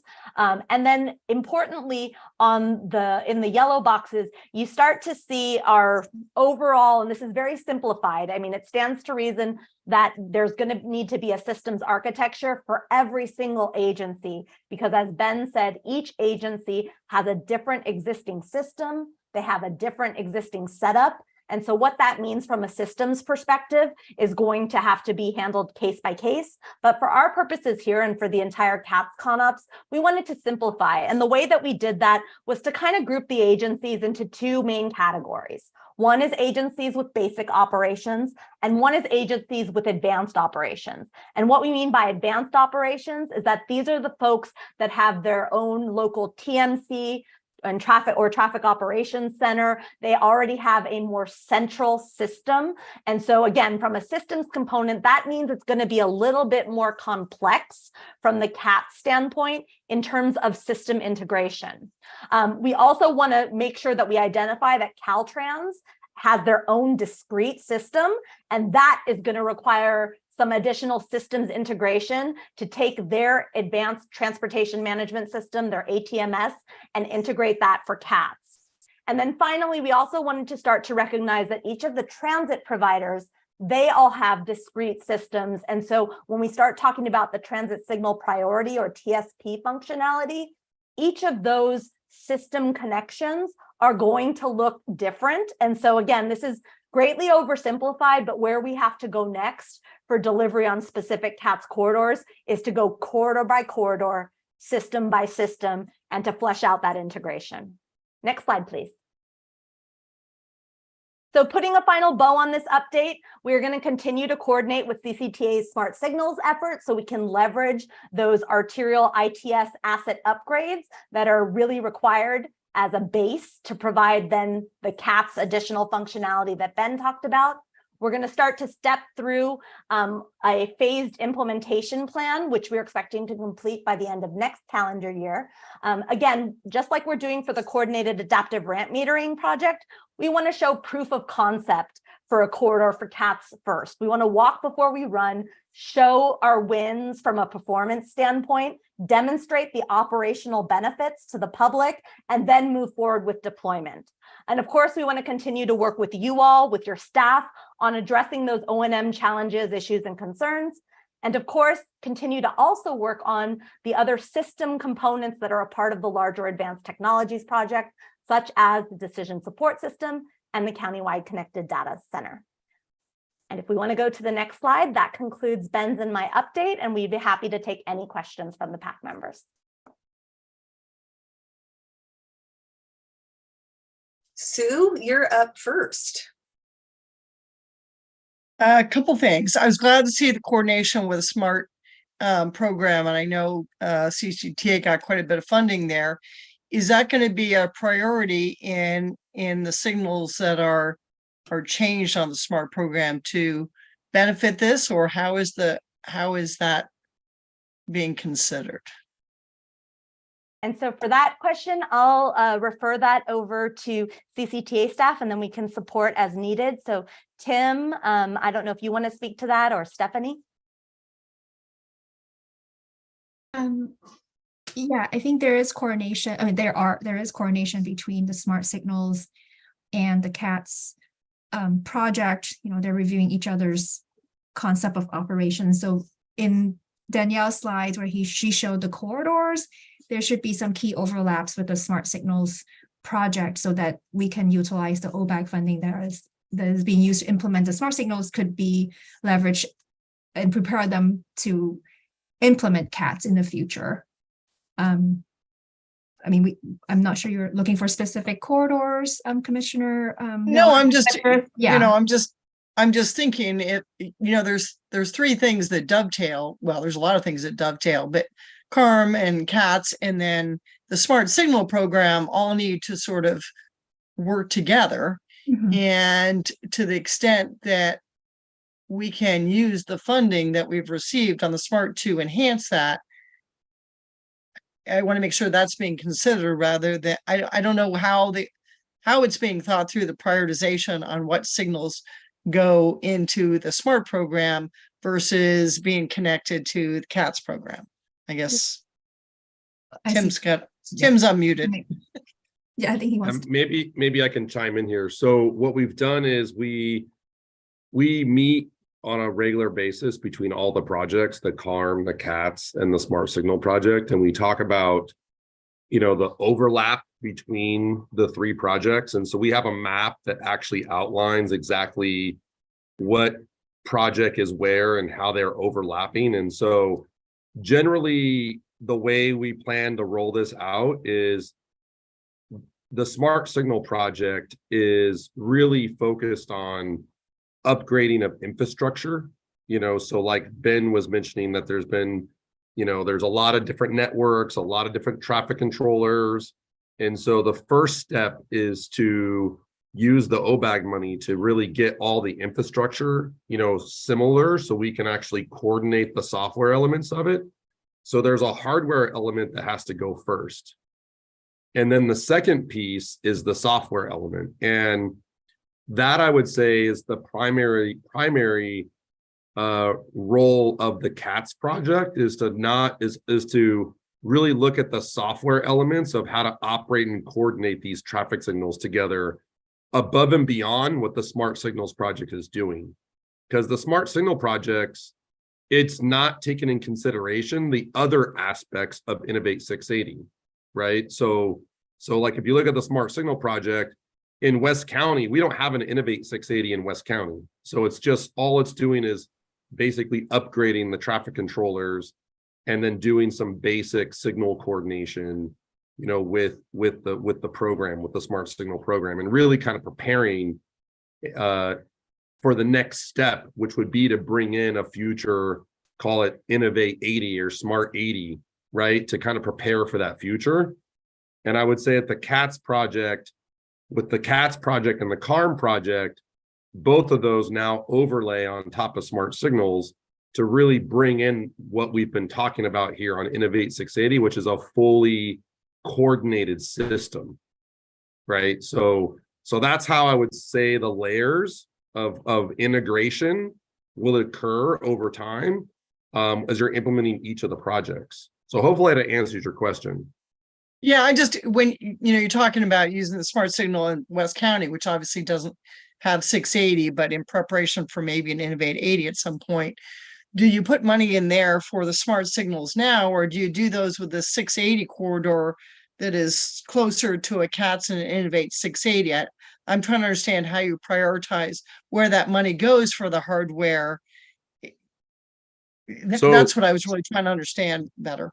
Yeah, so OBAG 3, because of the sub-regional equity elements of the funding, we wanted to make sure that OBAG 3 really spread across the entire county to be able to balance how each sub-region got funding in OBAG 3. So that was the primary priority as part of OBAG 3, is to make sure that we had sub-regional equity across the board between the three different programs, which was Smart Signals, the Safe Streets for All projects, and then also the Street Smarts projects in terms of a countywide program, expanding that countywide. So those three programs really balanced out the sub-regional equity across the entire county. Okay, thanks. The second part of my question was, I saw that there was a lot of differences between different municipalities having different support and concerns and issues. And I think it would be really helpful for those of us in the policy decision-making process of those cities to know where our cities sit on that. where their concerns are, how we can help with that. Because, I heard that, I thought, I have no idea where Pleasant Hill sits on that. I mean, I know where we sit as far as, TMCs and stuff, but I didn't understand. I don't know where Pleasant Hill sits as far as its support of, turning over our systems or integrating or whatever. And I think it would be helpful for all of us to know that better. Anyway, that's more of a statement than a question. Thanks. Okay, Carlin, please go ahead. Thank you. And that's a great segue to my question. I was interested because I think a little bit about what you're suggesting through this is coordination and giving up a little bit of local control, which none of us ever like to do. So I was just curious what the feedback has been. And I mean, I can check with my own, staff, obviously in Concord, but I mean, overall, whenever you've been talking with the technical folks who would be working with CCTA on this, what has the reaction been? This is Danielle. I'll speak to this through the course of those one-on-one meetings that Ben covered. In broad strokes, and this will speak to your question as well as Member Noack's. We heard that overall there's support for this concept of shared control or shared management, and everybody's really looking to that next step of devil's in the details. Under what conditions, on what corridors, what are the performance thresholds that we need? What is the data that's provided in real time to support that decision making? They also want to be a part of the development of the algorithms that are supporting the DSS. They want to understand who the system operator is that's overseeing the system, so that if all of a sudden the automated system is not performing, what sort of provisions are there and what sort of communication protocols do we have set in place that can account for this? And so those are very important details that have to get worked out. And some of that, again, needs to be done on a corridor by corridor basis. So what you heard me end with in terms of selecting an initial demo corridor, I think that's something that we want to think very carefully about and dive in, because all of the staff, including your own at Concord, have said that they're open to this and that they want to see proof of concept, especially if we can show how we're smoothing out operations in some of the disadvantaged communities or communities of concern, for which you and Concord have one. And so we're definitely wanting to get into the details and really roll up our sleeves, flesh that out. All of that would need to be formalized in standard operating procedures and backed up by formal O&M agreements. And that's where we would go next. So, again, I think broad strokes, everybody's open, but some concerns, especially the larger agencies that have invested more in their signal systems, like Concord's a perfect example. Yeah. You hear from the smaller agencies like Martinez that are saying, please help us. We don't have upgraded assets. We don't have a lot of staff knowledge, skills, expertise. You start talking about these advanced systems, please come in and help us because we need that. So there's differing ends of the spectrum. And if this committee would like, we can bring back more information on specifically each of the jurisdictions where they stand on this. I think there is a lot more discussion to come around what this means from a policy standpoint when we start to look at each of the CATS corridors. I hope that answers the question. Yes, very thoroughly. Thank you. And given how complex this is there a timeline for execution? Because I see the grand vision, I see the advantages to this, but you're right, it is extremely complicated. So is the goal to have this fully operational along the arterials that you identified on one of the charts? Is that, by the end of the decade, or what do we think is reasonable? So I'll field this first, and then I'll turn it over to Tim or Stephanie if they want to add. So again, when we want to show a proof of concept for a demo corridor or maybe two corridors, one of the things that we're keeping front of mind is what Tim said a moment ago about when the CARM operations are supposed to go live, because we want to make sure that there's that talking to between the freeway system, the adaptive system, and the local system. So if that's looking like that's going to be in 2027 or 2028, we want to sync up those operations so that those two systems can talk to each other. The other thing to think about is the timeline for some of the smart signals projects that you heard. In order to enable some of this functionality, you need the base arterial ITS infrastructure to be up to date. And so that's going to factor in as well. So you know, the soonest that would be happening would be in 2027 or 2028. But you know, we haven't even landed yet on the demo corridor. So I think more to come on that. And Tim or Stephanie, I don't know if you want to expand upon that at all. You were spot on. I was going to say before 2028, mainly because we want to show the public how technology can improve their commutes before we go out for an expenditure plan measure. Important. That makes sense. Well, this is called Innovate 680. So innovate means big vision, long-term thinking. So thank you. Okay, other questions by committee members? I'm not seeing anyone else with their hands up. Any questions from anyone else here who's in the audience? And I am not seeing that either. And so I'm assuming again, Terry Ann, that we do not have any written comments. So we're going to move on then to our next item, also informational and introduced by Stephanie. And this is going to provide us an update on the Interstate 680 Comprehensive Multimodal Corridor Plan. Thanks, Chair. Yeah, I'm just here to introduce Caltrans staff, John Hsu, who will provide a presentation on this item. You've heard a quick overview of it last time we met. So John will be providing an update on what's the progress they've made and also just what are the next steps. Great. On to you, John. Thanks, Stephanie. Excuse me. Good evening. My name is John Hsu. I'm with Caltrans District 4 System Planning, East Bay and Santa Clara County branch. I'm here to provide a status update for the I-680 CMCP. Next. So just a quick refresher on some of the CMCP basics. So what is a CMCP?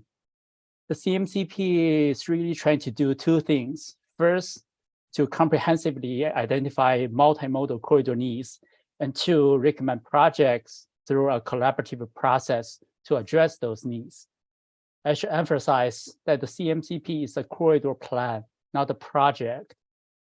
So why are we developing a CMCP for the 680 corridor? The reason is twofold. First, Caltrans is required by law to do a long-range planning for all our state highway corridors. And second, the CMCP will qualify corridor projects for future funding opportunities, such as the Solutions for Congested Corridors program, or SCCP, under SB1. We all know the northbound express lane project is a priority for the county and for the region. So that's why we're developing a CMCP to qualify this project for the SCCP program cycle 4, which will occur next year. Next.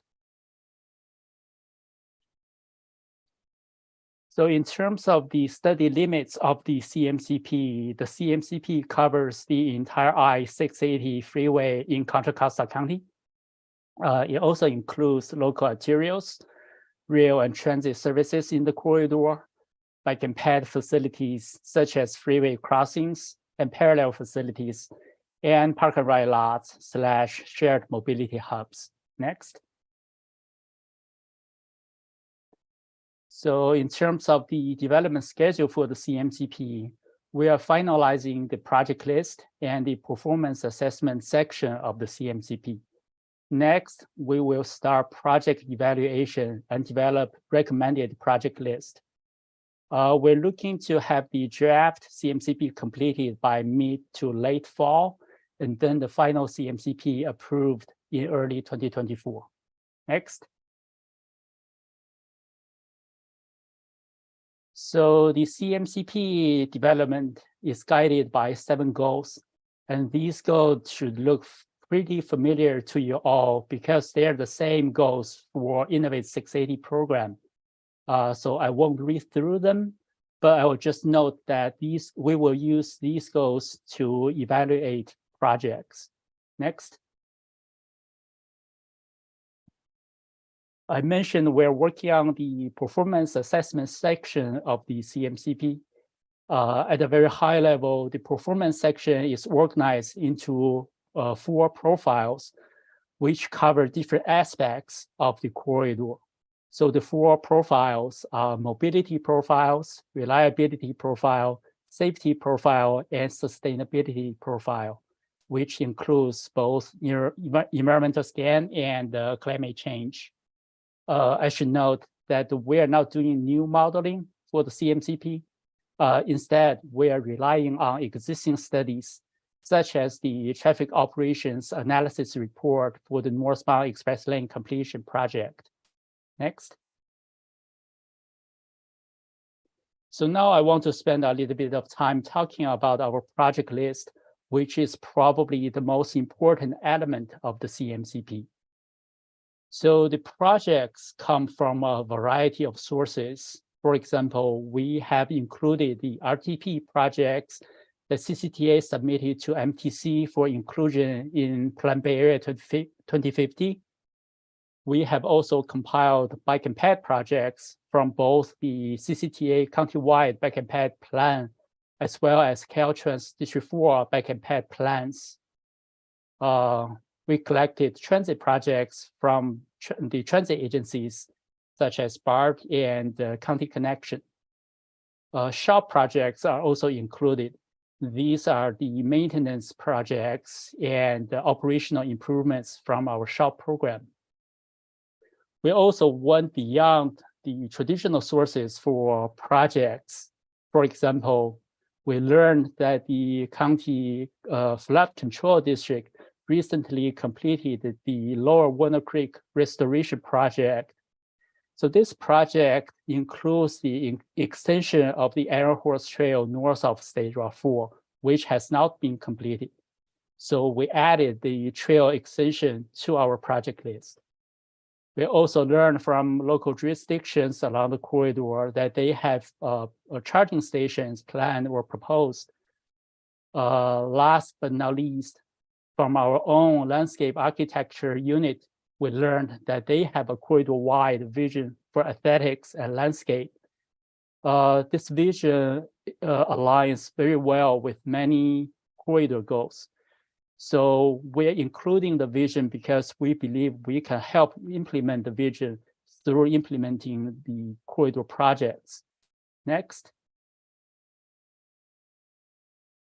So here's the map showing the RTP projects and the potential EV charging stations.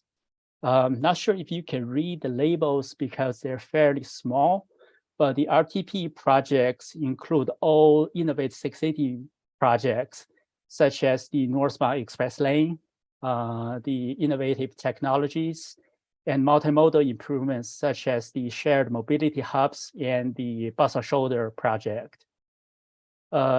We also are including projects outside of the Innovate 680 program, such as the 684 interchange project and a couple of aux lane projects in the southern portion of the corridor. And for charging stations, we received project information from San Ramon, Warner Creek, and Concord, as well as from Contra Costa County. Next.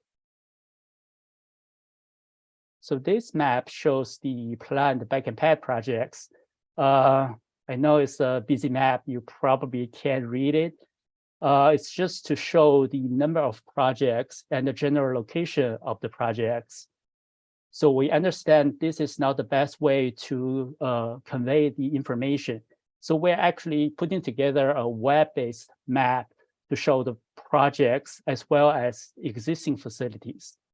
When completed, we will publish the web map online. And then everybody can just go on to this website, turn on and off different layers, zoom in and out, and then click on projects to see specific information. Next. So the CMCP development is informed by very robust stakeholder engagement. For example, Stephanie and Danielle presented the CMCP to this group back in July. And the CMCP is also a recurring item on the Innovate 680 Tech ConOps working group meeting agenda. We also presented the CMCP to several CCTA groups over the summer, including the Paratransit Coordinating Council, the Citizens Advisory Committee, and the Countywide Bike and Ped Advisory Committee. Through these engagement activities, we received very good feedback on the CMCP. For example, we heard loud and clear that safety, especially bike and ped safety, is a top priority. Many local jurisdictions are concerned with traffic spillover onto arterials from the freeway. Bus priority projects were suggested, including transit signal priority, bus baobabs, and other projects. So were first mile and last mile connection projects.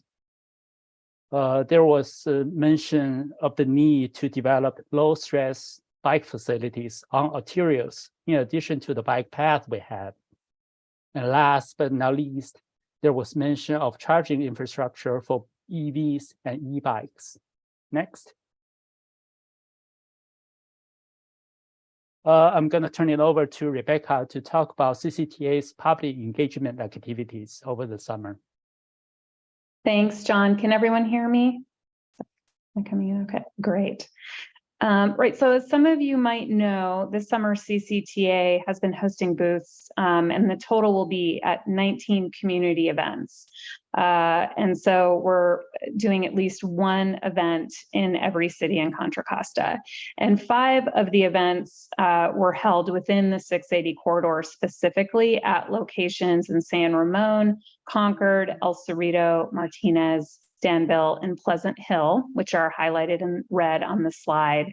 And this coming weekend, we'll host the final event in Walnut Creek.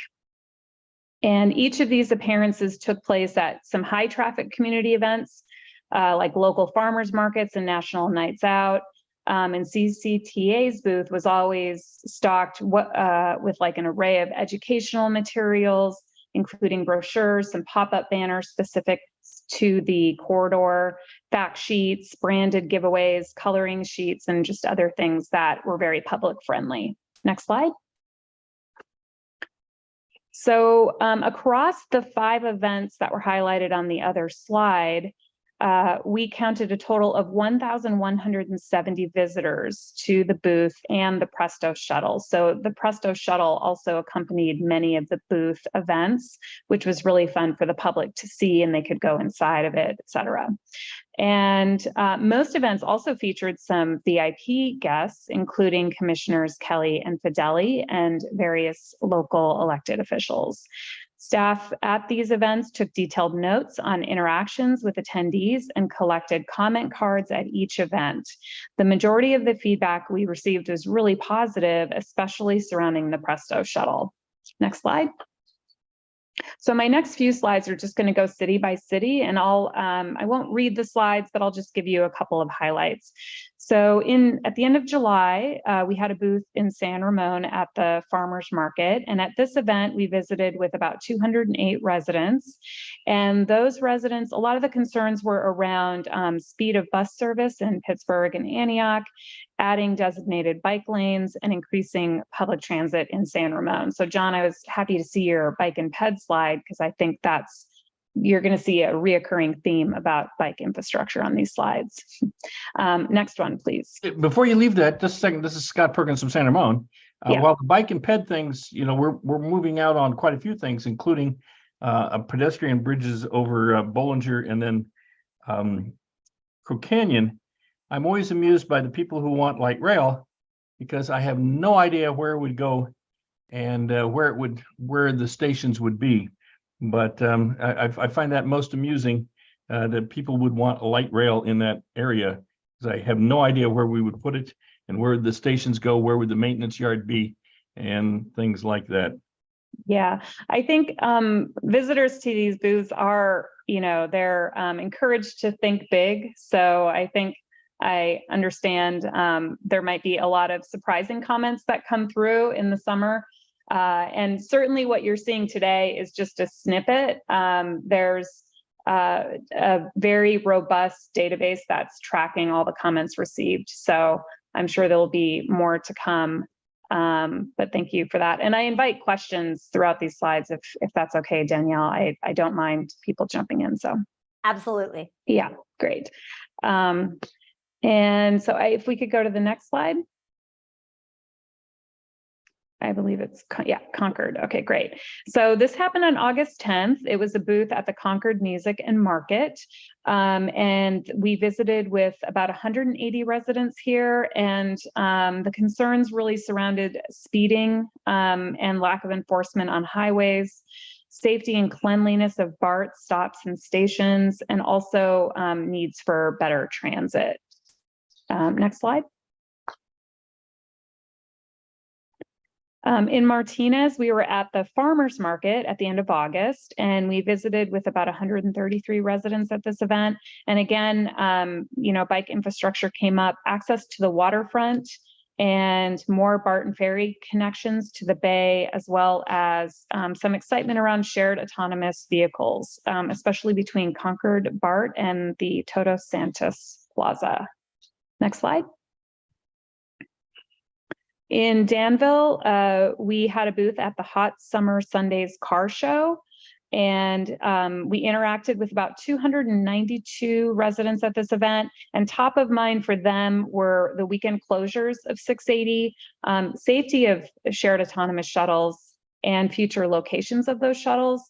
And residents at this event especially just expressed general interest in learning more about shared autonomous shuttles. So that was nice to hear. Next slide. In mid-September, we attended the Pleasant Hills Tinkers and Thinkers event, and this is an annual STEAM event. STEAM is an acronym that stands for Science, Technology, Engineering, Arts, and Mathematics. And this event is really family focused, which is lovely. And we saw about 357 residents at this event. And again, bike lanes came up, the safety of the bike lanes in particular between Boyd and Oak Park Boulevard. And there was also questions and curiosity about the length of the Presto route. And Presto is right now the route that we have running is at Bishop Ranch. And I think that brings us to the next slide. And this is really just an at-a-glance view of sort of the main topics that we talked about and the cities where we heard these topics discussed. And overall, I think the feeling has been that there's been a lot of rich conversations from residents in these 5 communities. And I know that this coming weekend, the event will probably be a huge hit as well. So are there any questions or comments? This is my last slide, and I think I'm handing it back to John. Yep. Okay. Yeah, thanks, Rebecca. Can we go to the next slide? So of the 6 events Rebecca talked about along the 680 corridor, Caltrans staff actually went to 3 of those in San Ramon, Concord, and Martinez, respectively. So here I'm highlighting some of the major comments we received during our discussion with the visitors.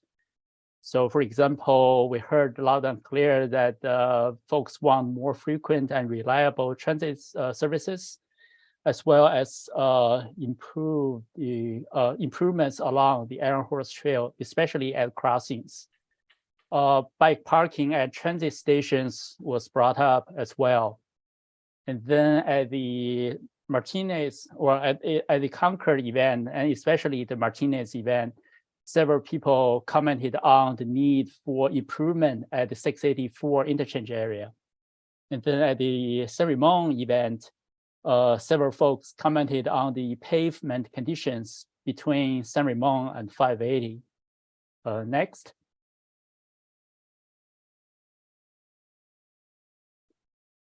So very quickly on the CMCP next steps, I mentioned already that we're trying to finalize the corridor performance assessment section, as well as the project list. From there, we will continue with the CMCP document development and then collaboratively evaluate potential projects. Before I close, I just want to emphasize that the 680 CMCP will leverage the existing Innovate 680 program structure and materials to maximize efficiency from both a technical and a stakeholder engagement perspective. So we can go to the next slide. Yeah, that concludes our presentation. We're happy to take questions. Okay, does anyone have any questions on this presentation? I am not seeing any hands up. Is there anyone present in the virtual room who has questions? Not seeing that either. And I'm assuming no written comment as you anticipate my question, Tarian. Okay, well, thank you so Chair much. Anderson, Oh, we it do looks have- like Carlin has her Yeah. hand raised. Oh, Carlin, yes, I'm so sorry. I totally missed that. Okay, I'm No just worries, rushing right no through. worries. So hearing from Councilmember Perkins about, the creativity in San Ramon with the light rail, and I heard staff say that folks are encouraged to think big. So what do we do with all this? We've got all these ideas, we've got all these themes. So how do we sort out what, actually has legs and what is this going to help inform going forward? Because we have all these other plans that we've been talking about. So how does this public input feed into that? Yeah, great question, because I should clarify the CMCP is not a programming document, and it's not fiscally constrained. So we have the freedom to basically include any project ideas out there. So we are taking notes of the input we received, not only the comments that we received when we went to these events, but also comments that CCTA and Conway team received through their activities. So we're summarizing the input we received. And many of the comments actually align very well with the project list we already have. But there are a couple of things that we can add to our list. For example, there's the charging infrastructure for e-bikes, which was not on our list. So we're exploring ways to add that to the CMCP discussion. So we're taking the public input very seriously, and we want to do meaningful public engagement. And Thank you. I'll just maybe add to that if I could just for a moment as well. And I invite comments from other CCTA folks here today, but as I briefly mentioned, the capture of the comments and thoughts and concerns is quite rigorous, and the database is organizing all of these so we don't lose anything. And then what my team will do is report back to CCTA in a comprehensive way, like what all those are. And I'm sure this won't be the last time that you all hear from us about those. And so that I just wanted to kind of enforce the rigorousness of the capture of the comments, and that they are being added to a database that can be searched and sorted in the future for anything that might have been shared. Okay, great. Thank you for that, Rebecca. Any other questions? Hands up. Not seeing any, and I'm not seeing any from the audience. So we're going to move right on, and this is going to move us forward. I think our final item really is going to be looking at some additional information that we have. I think Danielle, you may be giving us the opportunity to give you some feedback, comments for future agenda items. Do you want to take us through that, Danielle? Sure. And with an eye on time, this really is, as you just said, Chair Anderson, the opportunity for you all to let us know, either based on the conversation today or other things that you know are going on the 680 corridor that you'd like to see agendized for future PAC meetings. Rest assured, if you don't have any, we will still put together a robust agenda, but we just want to give you that opportunity. And of course, you're not limited by this evening. If something comes up, you wake up in the middle of the night and think, oh, this is what we need to be talking about. Shoot them an email and just send it to Terry Ann, and she will be sure to pass it on to our great team here working on this. Okay, I'm not seeing any hands up. It is 7:59. And so I think anyone else have any additional comments at this point? Then let's move ahead and adjourn this meeting, and we will see you all in our next PAC meeting, which is not till next year, till January. So, or February, I guess. February, the first Tuesday of February, not Valentine's Day. So anyway, thank you all, and I'll see you then. Thank you. Bye, thank you. Thank you, everyone. you.